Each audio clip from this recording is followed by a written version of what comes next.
देश के शीर्ष वैज्ञानिक संस्थानों में क्या अनुसूचित जाति विरोधी मानसिकता हावी है, या फिर वहां शीर्ष पदों पर इस समुदाय के लोगों की कम मौजूदगी महज एक इत्तेफाक है? असली कारण भले ही जो भी हो, लेकिन एक शोध में अनुसूचित जाति के लोगों को लेकर चौंकाने वाला दावा किया गया है।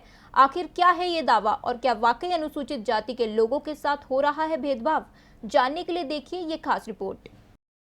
भारत में हमेशा से ही अनुसूचित जाति के लोगों के साथ भेदभाव होता रहा है।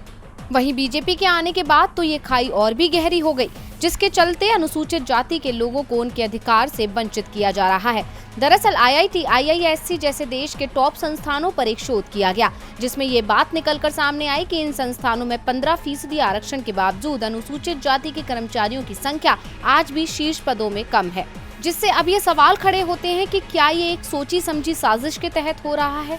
क्या भारत के शीर्ष वैज्ञानिक संस्थानों की नियुक्ति में अनुसूचित जाति के लोगों के साथ भेदभाव होता है? जानकारी के मुताबिक शोध में शीर्ष वैज्ञानिक संस्थान शामिल किए गए थे, जिनमें IIT दिल्ली, बॉम्बे, चेन्नई, कानपुर और खड़गपुर के अलावा JNU और IISc बेंगलुरु शामिल हैं, जिससे ये बात सामने आई कि वहां शीर्ष पदों और शोधकर्ताओं के रूप में अनुसूचित जाति के लोगों की मौजूदगी सिर्फ 8.9% ही है, जबकि संविधान के मुताबिक 15% पद उनके लिए आरक्षित हैं।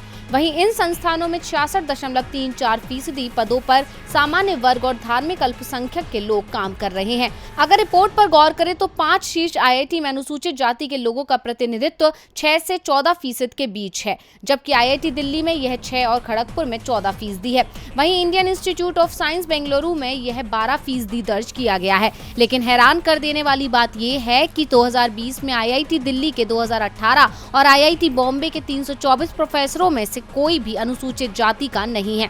वहीं IISc की बात करें तो उसमें अनुसूचित जाति के 2 प्रोफेसर हैं, जबकि 205 सामान्य वर्ग के हैं। वहीं JNU के 7 साइंस स्कूलों में से 5 में अनुसूचित जाति का कोई प्रोफेसर नहीं है।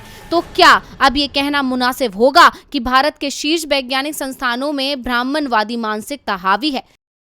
लाइव की रिपोर्ट।